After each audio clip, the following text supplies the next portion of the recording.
Joining me now, NBC News terrorism analyst Evan Coleman. Evan, thank you for joining us. First, what is the critical question you believe needs to be answered before it's conclusive this individual acted alone? Well, some of the questions may have already been answered. I mean, this guy got out of prison just a few weeks ago. Okay. He had been put in there for criminal activity, for gang activity, for stabbing somebody on a bus.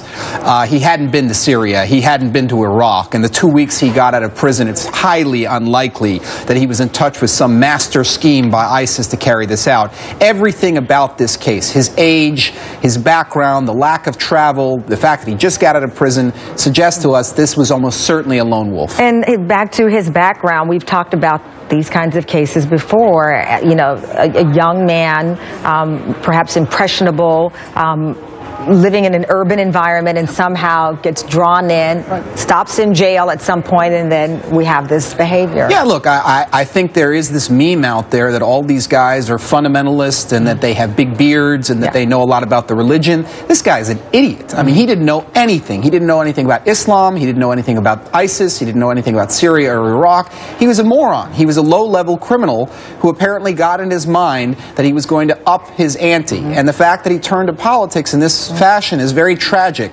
But we need to remember, this guy doesn't represent anybody. He doesn't even represent ISIS, never mind anyone in Denmark or anyone else. He is the epitome of a lone wolf.